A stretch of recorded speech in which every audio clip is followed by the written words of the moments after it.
Hello friends, welcome to my channel Anu's happy corner. അപ്പോൾ Bigg Boss ഒക്കെ എല്ലാവരും കാണുന്നുണ്ടോ? അപ്പോൾ എല്ലാ ബിഗ് ബോസ് പ്രേമികൾക്കും എൻ്റെ ഹൃദയം നിറഞ്ഞ സ്വാഗതം. ബിഗ് ബോസ് മലയാളം സീസൺ 6 ഭയങ്കര ഒരു എനർജറ്റിക് പാക്കേജ് പോലെ എനിക്ക് തോന്നുന്നുണ്ട്. ചെറിയൊരു 5 ഡേയ്സേ ആയിട്ടുള്ളൂ എങ്കിലും ഒരു 50 ഡേയ്സ് ആയ ഫീലാണ് എനിക്കിപ്പോൾ ബിഗ് ബോസ് കാണുമ്പോൾ തോന്നുന്നത്. ഞാനൊരു പക്ക ബിഗ് ബോസ് ഫാനാണ്. അപ്പോൾ എന്നെ പോലെ BB ഫാനായിട്ടുള്ള ആരെങ്കിലുമൊക്കെ ഉണ്ടെങ്കിൽ ഒന്ന് കമൻറ്റ് ചെയ്യൂ കേട്ടോ. അപ്പോൾ ഇന്ന് നമ്മുടെ ലാലേട്ടൻ വരുന്ന ദിവസമാണ്, ശനിയാഴ്ചയാണ്. അപ്പോൾ എന്തൊക്കെയായിരിക്കും അവിടെ നടക്കാൻ പോകുന്നത്? നിങ്ങളെപ്പോലെ ഞാനും ഭയങ്കര ത്രില്ഡായിട്ട് വെയിറ്റ് ചെയ്തുകൊണ്ടിരിക്കുകയാണ്. നമ്മുടെ രതീഷിനെ പറ്റി എന്താണ് നിങ്ങളുടെയൊക്കെ അഭിപ്രായം, അല്ലെങ്കിൽ എങ്ങനെയാണ് പുള്ളിയുടെ ഗെയിമൊക്കെ പോകുന്നതെന്നൊക്കെ നമുക്ക് കമൻറ്റ് സെക്ഷനിലൂടെ പറയാം. നെക്സ്റ്റ് വീഡിയോയിൽ ഞാൻ അതിന് റിയാക്ട് ചെയ്യുന്നതൊക്കെ ആയിരിക്കും എൻ്റെ ഒരു വീഡിയോ എന്ന് ഞാൻ വിചാരിക്കുന്നു. ഫസ്റ്റ് ഓഫ് ഓൾ എനിക്ക് ഭയങ്കര ഇഷ്ടപ്പെട്ടു ഇപ്രാവശ്യത്തെ BB.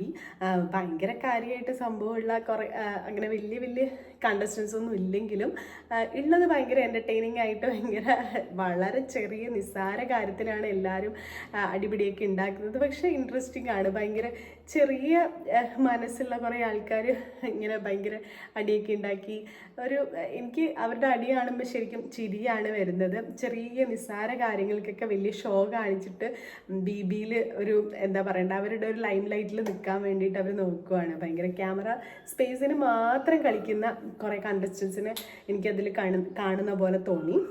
എനിവേ, രതീഷാണ് നമ്മളെല്ലാവരും പോലെ കുറേ ചർച്ചയായിക്കൊണ്ടിരിക്കുന്നത്. എനിക്ക് തോന്നുന്നു അതിൽ BB കണ്ടസ്റ്റൻസ്, മറ്റുള്ള കണ്ടസ്റ്റൻസ് തന്നെ രതീഷിനൊരു സ്പേസ് ഉണ്ടാക്കി കൊടുക്കുന്ന പോലെയാണ് എനിക്ക് തോന്നിയത്. ഒരു ഒറ്റപ്പെടൽ ഗെയിം സ്ഥിരം BBയിൽ തുടർന്നുകൊണ്ടിരിക്കുന്ന ഒരു സ്ട്രാറ്റജി തന്നെയാണ് ഈ ഒറ്റപ്പെടൽ ഗെയിം എന്ന് പറയുന്നത്. മറ്റുള്ളവരിൽ നിന്ന് വെറുപ്പ് സമ്പാദിച്ചിട്ട് ബാക്കിയുള്ള ആൾക്കാരൊക്കെ വെറുത്ത് തുടങ്ങുമ്പോൾ എന്ത് ചെയ്യാം, ഓട്ടോമാറ്റിക്കായിട്ട് നമ്മുടെ പുറത്തുള്ള ഓഡിയൻസ് അവരെ സപ്പോർട്ട് ചെയ്യും. അത് യൂഷ്വലി കാലാകാലങ്ങളായിട്ട് പല സീസൺസിൽ ബിഗ് ബോസിൽ നടന്നുകൊണ്ടിരിക്കുന്ന ഒരു സ്ഥിരം കാര്യമാണ്. അപ്പോൾ അതേ ഒരു പാത പിന്തുടർന്നു കൊണ്ട് തന്നെയാണ് രതീഷും ഫോളോ ചെയ്യുന്നതെന്ന് തന്നെയാണ് എനിക്ക് തോന്നുന്നത്. എന്താ പറഞ്ഞാൽ നല്ല ഒന്നാന്തരം വെറുപ്പിക്കലാണ് രതീഷ് കുറേ 5 ഡേയ്സ് ആയിട്ട് ചെയ്തുകൊണ്ടിരിക്കുന്നത്. അപ്പോൾ ഓഡിയൻസൊക്കെ നല്ല രീതിയിൽ സപ്പോർട്ട് ചെയ്ത് തുടങ്ങുന്ന തന്നെയാണ് എനിക്ക് തോന്നുന്നത്. എനിവേ, നമുക്ക് ഇന്ന് ലാലേട്ടൻ്റെ എപ്പിസോഡിൽ എന്തൊക്കെയാണ് പറയുന്നതെന്ന് നോക്കാം, ആരാണ് ഔട്ടാവുന്നതെന്ന് നോക്കാം. എനിക്ക് തോന്നുന്നു രതീഷിനെ ഈ ഒരു 5 ഡേയ്സിനകത്ത് ഔട്ടാക്കുന്ന എനിക്ക് തോന്നുന്നില്ല. കാരണം ഒരു ബിഗ് ബോസ് പ്രൊഡക്റ്റ് ആയിട്ട് തന്നെയാണ് എനിക്ക് രതീഷിനെ തോന്നുന്നത്. ഒരു BB പ്രൊഡക്റ്റാണ്. എത്ര മണ്ടത്തരങ്ങളാണെങ്കിലും എത്ര വിവരക്കേടാണ് വിളിച്ച് പോകുന്നതെങ്കിലും ഐ തിങ്ക് ഒരു BB പ്രൊഡക്റ്റായിട്ട് എനിക്ക് തോന്നുന്നു. പക്ഷേ ഇപ്പം ഈ ഒരു വീക്കെൻഡ് എപ്പിസോഡിൽ ഔട്ടാക്കിയില്ലെങ്കിലും കുറച്ചുകൂടി പോയി കഴിഞ്ഞാൽ എന്തായാലും BB തന്നെ ഔട്ടാക്കേണ്ടി വരുന്ന ഒരു സിറ്റുവേഷൻ ഉറപ്പായിട്ട് നമ്മുടെ രതീഷ് ഉണ്ടാക്കി വെക്കുന്ന എനിക്ക് തോന്നുന്നുണ്ട്. നന്നായിട്ട് കളിച്ചാൽ പുള്ളിക്കാരന് ഒരു നല്ല ഫ്യൂച്ചറും എനിക്ക് BBയിൽ കാണുന്നുണ്ട്. ബാക്കി നമുക്ക് ജാസ്മിൻ ആൻഡ് ഗബ്രി, നമ്മുടെ ജബ്രി എന്നൊക്കെ പറയുന്നുള്ള പേരൊക്കെ ഇട്ടിട്ട് അവരെ നമ്മുടെ ചില ചാനൽസൊക്കെ വിളിക്കാൻ തുടങ്ങി. പക്ക ആർട്ടിഫിഷ്യൽ ആയിട്ടുള്ള ഒരു ലവ് സ്റ്റോറിയൊക്കെ ആയിട്ട് എനിക്ക് തോന്നുന്നു. ശരിക്കും മറ്റുള്ളവരുടെ ഒരു എന്താ പറയണ്ടേ, ശ്രദ്ധ പിടിച്ചു പറ്റാൻ വേണ്ടി മാത്രം, അല്ലെങ്കിൽ ഓഡിയൻസിൽ ഒരു കോംബോ ക്രിയേറ്റ് ചെയ്യാൻ വേണ്ടി മാത്രം ആർട്ടിഫിഷ്യൽ ഒരു അഭിനയവും ഒരു ഇരുത്തവും സംസാരമൊക്കെ ആയിട്ടാണ് തോന്നുന്നത്. വളരെ വൾഗറായിട്ട് അല്ലെങ്കിൽ വളരെ ബോറായിട്ട് തോന്നുന്നു ഇവരുടെ ഒരു കോംബോ. ഒരിക്കലും സപ്പോർട്ട് ചെയ്യാൻ പറ്റുന്നില്ല. ജാസ്മിൻ എനിക്ക് തോന്നുന്നു ഒരുപാട് പൊട്ടൻഷ്യലൊക്കെ ഉള്ള, ഒരുപാട് സംസാരിക്കാൻ അറിയുന്ന, നല്ല രീതിയിൽ ഗെയിം കളിക്കാൻ അറിയുന്ന ഒരു കണ്ടസ്റ്റൻ്റ് ആയിട്ടാണ് എനിക്ക് ജാസ്മിനെ തോന്നിയിട്ടുള്ളത്. പല ചർച്ചകളിലോ അല്ലെങ്കിൽ പല ജഡ്ജ്മെൻറ്റിലൊക്കെ നല്ല രീതിയിൽ സംസാരിക്കാൻ ജാസ്മിന് പറ്റിയിട്ടുണ്ട്. പക്ഷേ ഇത്തരത്തിലാണ് ഗെയിം പോകുന്നതെങ്കിൽ ചെറിയ തോതിലെങ്കിലും ജാസ്മിനോടൊരു വിയോജിപ്പായിട്ട് എനിക്കത് പോകുന്നുണ്ട്. ബാക്കി എനിവേ നല്ല രസമാണ്. ജാൻമണീൻ്റെയൊക്കെ സംസാരവും ആ ഒരു പെർഫോമൻസൊക്കെ എനിക്ക് ഭയങ്കര ഇൻട്രസ്റ്റിംഗ് ആയിട്ട് തോന്നുന്നു. ജാൻമണീൻ്റെ സംസാര ശൈലി അല്ലെങ്കിൽ സംസാരിക്കുന്ന രീതി, മലയാളം അറിയാണ്ട് മലയാളം കഷ്ടപ്പെട്ട് പറയുന്ന ഇന്നലത്തെ മുറുക്കെ എപ്പിസോഡൊക്കെ ഭയങ്കര ഇൻട്രസ്റ്റിംഗ് ആയിട്ടൊക്കെ എനിക്ക് തോന്നുന്നു. രസമുണ്ടായിരുന്നു.